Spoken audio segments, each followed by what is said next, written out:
الحمد لله رب العالمين والصلاة والسلام على سيد المرسلين نبينا محمد وعلى آله وأصحابه أجمعين أما بعد فأعوذ بالله من الشيطان الرجيم بسم الله الرحمن الرحيم وأما بنعمة ربك فحدث صدق الله العظيم সম্মানিত মুসলিম کرام দেখতে দেখতে আমরা পঞ্চম দিবস পর্যন্ত চলে এসেছি।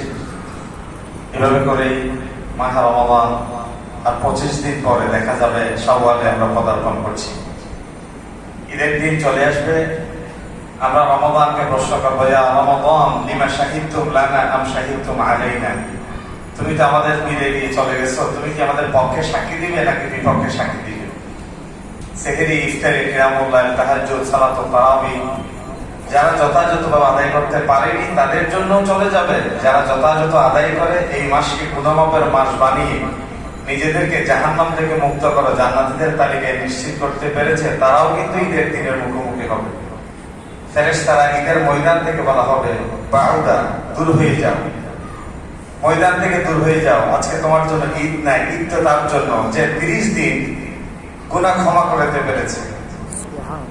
ওমর ইবনে খাত্তাব রাদিয়াল্লাহু তাআলা ঈদের দিন দরজা বন্ধ করে অজর দ্বারা কান্নাকাটি করছে। সাহাবায়ে কেরামরা এসে দরজা নাড়াচাড়া করে জিজ্ঞাসা করে, খলিফাতুল মুসলিমিন, আপনি কেন কাঁদছেন আজকে ঈদের দিন? হযরত ওমর ইবনে খাত্তাব রাদিয়াল্লাহু তাআলা বলছে, তারা ঈদ করুক, যাদের কাছে সুসংবাদ এসেছে তাদের গুনাহ ক্ষমা হয়েছে, আমার কাছে এখনো সুসংবাদ আসে নাই যে আমার গুনাহ ক্ষমা হয়েছে। উনি কে? যিনি রাসূলুল্লাহ যার শ্বশুর এবং জান্নাতের সুসংবাদ প্রাপ্ত 10 জনের একজন। হুযায়ফা ইবনুল ইয়ামান, যাকে বলা হতো সাহিবুস সির, নবী করিম সাল্লাল্লাহু আলাইহি ওয়াসাল্লামের গোপন বিষয়ের যিনি ধারক এবং বাহক ছিলেন, তার কাছে এসে একদিন বলছেন, হে হুযায়ফা, তোমার কাছে তো মদিনার মুনাফিকদের তালিকা আল্লাহর পয়গম্বর দিয়ে গিয়েছে, তুমি যদি একটু কষ্ট করে আমাকে বলতে, তোমার হাতে দিয়ে আসে মুনাফিকের তালিকায় কি আমি ওমরের নামটা আছে? তিনি চিৎকার করে কেঁদে উঠলেন, কি বলছেন খলিফাতুল মুসলিমিন ওমর, আপনার নাম মুনাফিকের তালিকায় থাকবে? বলতে আমার খুব ভয় হয়, না জানি আমার নামটা কোন সময় মুনাফিকের তালিকায় চলে যায়। এই মাহে রমাদান আল্লাহর পক্ষ থেকে গনিমত, কোনোভাবেই যেন হেলিয়ে দুলিয়ে আমরা নষ্ট করে না দিই। আজকে আমরা আলোচনা করতে চাই ফরাইদুল গোসল, গোসলের ফরজের ব্যাপারে। অনেক মানুষ আমরা দামি সাবান দিয়ে পুকুরে অনেক জলাশয়ে গোসল করে আসে, কিন্তু গোসলটা হয় না। কার গোসল হয় না? ওই ব্যক্তির গোসল হয় না যে গলগলার সহিত কুলি করতে পারে নাই, নাকের নরম জায়গা পর্যন্ত পানি পৌঁছাতে পারে নাই, অর্থাৎ সারা বডিতে পানি পৌঁছাতে সক্ষম হয়নি, তার গোসল হয়নি। গোসলের 3টা মৌলিক ফরজ। আপনি ডাব সাবান দিয়ে গোসল করেন অথবা আপনি খালি খালি গোসল করেন, এই 3টে গোসলের ফরজ যদি আদায় না হয়, আপনার সাবান এখানে কন্ডিশন নয়, আপনার গোসলের ফরজ আদায় করার কন্ডিশন। তাহলে প্রথম ফরজ গলগলার সহিত কুলি করা, নাকের নরম জায়গা পর্যন্ত পানি পৌঁছানো, পুরো শরীর একবার পানি পৌঁছানো। এইবার আপনাকে ব্যাখ্যা করতে হবে, যেই যেই জায়গাগুলো বাজ করা থাকে, যেই যেই জায়গাগুলো ছিদ্র থাকে, যেখানে সহজে পানি পৌঁছে না, ওই ওই জায়গায় বাজ করা চামড়া টেনে পানি পৌঁছানো ফরজ। যেই যেই ছিদ্রে সচরাচর পানি পৌঁছে না, ওই ওই ছিদ্রে পানি পৌঁছানো ফরজ। একটা উদাহরণ, নাভি, নাভিতে আপনি আঙ্গুল দিয়ে পানি পৌঁছানো আপনার উপর ফরজ, বাকি বিষয়টা আপনারা বুঝে নেন। অঙ্গ প্রত্যঙ্গ গুলো পানি পৌঁছানো এটা ফরজের একটা অংশ।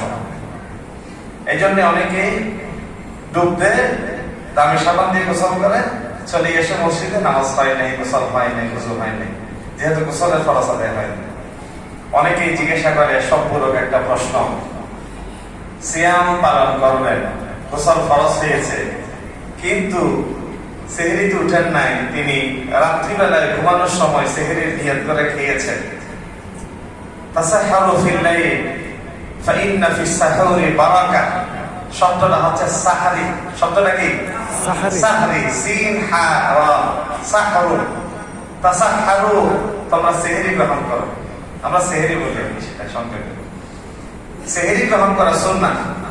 তবে কেউ যদি রাত 12টা বাজে, 10টা বাজে, 8টা বাজে রাতে খেয়ে নিয়ত করে যে আমি সেহেরি নিয়ত করে ফেললাম, তাহলে আদায় হয়ে যাবে। তবে সুন্নাহ হচ্ছে শেষ রাত উঠে আপনি একটা খেজুর খান, একটু দুধ খান, একটু পানি খান, এটা ভালো, এটা সুন্নাহ আদায় হবে। তবে রাতে নিয়ত করলো আপনার সেহেরির আদায় হয়ে যাবে।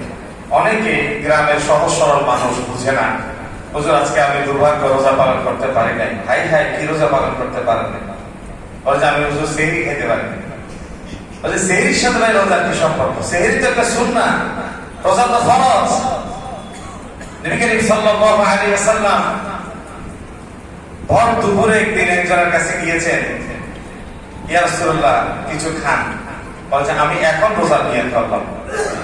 ভর দুপুরে 11টা-12টার দিকে আরেকদিন রোজা রেখে গিয়েছেন। আরেকজনের খুব আন্তরিকতা দেখান, হুজুর খাইতে হবে না, কি উপায় নেই। তিনি রোজা ভেঙে দিলেন। নফল রোজা, ফরজ রোজা নয়। কি রোজা? নাকি ভুল মেসেজ নিয়ে যাবেন যে ফরজ রোজায় কেউ আবদার করলে ভেঙে ফেলবেন কালকে? না, কি রোজা? নফল রোজা। স্বামী আসছে বাইরে থেকে, এখন স্ত্রী রোজা পালন করছে, এখন স্বামী বাধ্য করছে না আমার পার্টনার ছাড়া তো রোজা হবে না, এই রোজা পরে কাজা করে দেবেন। ঠিক বিয়ের বাড়িতে গেছেন, বিয়ে খুব আবদার করে আপনি রোজা রাখছেন, যে সুফি মানুষ খোলাখুলি বলেনও না, বিয়ে সাহেব বলে খাইতে হবে, বিয়ে সাহেব আপনি ছাড়া আমি খেতে বসবো না, এমত অবস্থায় রোজা পরে কাজা করে দেবেন। এটা নফসত দেয়া হয়েছে। শরিয়া আদ-দীন ইউসরুন, দিন সহজ। তবে যদি আপনি বলে পারেন ভাই আমি রোজা রাখছি, আপনি খান আজকে, আমি না খেয়ে খুশি আছি, তাহলে এখানে জোরাজুরি নেই। তাহলে দুটো হাদিস বললাম, একদিন নবী করিম সাল্লাল্লাহু আলাইহি ওয়াসাল্লাম রোজা রেখেছেন ভর দুপুরে, যে আমি এখন রোজা নিয়ত করলাম। আরেকদিন বলে ছাগল রান্না হচ্ছে, কি ছাগল রান্না? বলে যে আমাকে দাও। রোজা রাখছেন না? বলে যে আমি এখন রোজা রেখে ফেলবো, নফল রোজা। এই যে অনেকে গোসল ফরজ হলো, আপনি সেহরিতে উঠতে পারেন নাই, নোমান সাহেব আজান দিয়ে ফেলেছে, নোমান সাহেবের আজান শুনে আপনার ঘুম ভাঙলো, অথবা আল্লাহ মাফ করুন নামাজে কাজা হয়ে গেল, 7টা বাজে ঘুম ভাঙছে, এখন কপালে হাত, হাই হাই কি হবে, এখন রোজাও গেল নামাজও গেল। বলছে না, আপনার রোজা যায় না, আপনি এখন ফরজ গোসল আদায় করেন। বলছে ফরজ গোসল গলগলা সহিত গুলি কেমনে করবো? গলগলা সহিত গুলি করলে তো পানি ঢুকে যাওয়ার সম্ভাবনা। বলে যে এটা যতটুক সতর্কতার সাথে পালন করা যায় ততটুক পালন করে আপনার গোসল হয়ে যাবে। এটা রফসত দেয়া হয়েছে আপনাকে, রফসতের পর্যায়ে। এর জন্য আপনার রোজার উপর কোনো এফেক্ট করবে না। রোজার সাথে আপনার দেরি করে ঘুম থেকে উঠা, আপনার সেহরি খেতে না পারার কোনো সম্পর্ক নেই। 2 নম্বর ব্যাপার, তায়াম্মুমের ফরজ। আমরা যদি কোন একটা জায়গায় গেলাম যেখানে পানি পাওয়া যাচ্ছে না, পানি পাওয়া যাচ্ছে না, কিন্তু মেঘটা দেওয়া হয়েছে, মেয়া দেওয়া হয়েছে 1 মাইল, চারিদিকে 1 মাইল, ডানে বামে সামনে পেছনে, পানি পাওয়া যাচ্ছে না, এমন অবস্থায় আপনি তায়াম্মুম করতে পারেন। অথবা জানাজা উপস্থিত, পুকুর আছে, এখন জানাজা শেষ হয়ে যাবে, আপনি এই যে আমি দেখাচ্ছি আপনাকে লাশ সামনে, আপনি আসছেন উযু নাই, আমি আসছি উযু নাই, এখন কি করবো? এই যে হাত দিলাম, হাত দিলাম, ডান হাত বাম হাত, আল্লাহু আকবার। পুকুর আছে, উযুখানা আছে, কিন্তু জানাজা চলে যাচ্ছে, এমন অবস্থাতে তায়াম্মুম করে জানাজায় দাঁড়ায় যাবে, এটা জায়েজ। পানি আছে, আপনি তায়াম্মুম করতে পারেন না, অথবা কোনো কারণে শহর জীবন তো এখন একটা হাদিস আছে যে নবী করিম সাল্লাল্লাহু আলাইহি ওয়াসাল্লাম বলেছেন, তুমি ঘরের দরজায় গিয়ে একবার সালাম দাও, আসসালামু আলাইকুম, ফালাম ইয়ারুদ্দা, জবাব আসলো না, সালামু আলাইকুম, জবাব আসলো না, সালামু আলাইকুম, জবাব আসলো না, আপনি ফিরে যান। এখন আধুনিক যুগে সাহেব তৃতীয় তলায় থাকে, আপনি নিচে গিয়ে 10 বার সালাম দিলেন, দারোয়ান আপনার 10 বার সালামের জবাব দিয়ে আপনাকে বিদায় দিল, টাকা বাড়বে, কি হলো কেন? এখন ফতোয়া হচ্ছে আপনি দরজায় গিয়ে একবার কলিং বেল দিলেন, এটা সালাম। কলিং বেল কি? তাহলে কি আমি নতুন হাদিস তৈরি করলাম আজকে থেকে, কলিং বেলকে সালাম দিতে হবে? কলিং বেল মানে সালাম নয়, কলিং বেল মানে সালামের ভূমিকা রাখবেন, কলিং বেল সালামের ভূমিকা, একবার দিলেন। কিছু মানুষ আছে অবিবেচক, মানে এত দ্রুত কলিং বেল, দ্বিতীয় তৃতীয় চতুর্থ বারতে নামাজ ভেঙে আসতে হয়, গোসলখানা থেকে কাপড় সারা আসতে হয়, এত বিরক্তিকর কলিং বেল দিতে দিতে মানে মানুষটা বিরক্ত করে ফেলছে। দেখো এখন শরীয়ত কি বলে? শরীয়ত বলে একবার সালাম দেওয়ার পরে মানুষটা নামাজে আছে বের হয়ে আসা পর্যন্ত সময় দিবেন তো ভাই। একবার কলিং বেল দেওয়ার পরে যৌক্তিক সময়, এটাকে কি বলা হয়? যৌক্তিক সময়। যৌক্তিক সময় কথাটা হচ্ছে আপনি যদি ভিতরে থাকেন আরেকজন বাইরে এসে ডাকলে আপনি কতক্ষণে তার ডাকে সাড়া দিবেন, আপনি যতক্ষণ ডাকে সাড়া দিবেন ওনারটাও যৌক্তিক সময় ধরেন নিজের জন্য। যৌক্তিক সময়। দ্বিতীয়বার দিলেন যৌক্তিক সময়, তৃতীয়বার দিলেন যৌক্তিক সময় পরে আপনার জবাব আসবে না, আপনি ফিরে যান। ঠিক সালামের ব্যাপারটা হচ্ছে এরকম।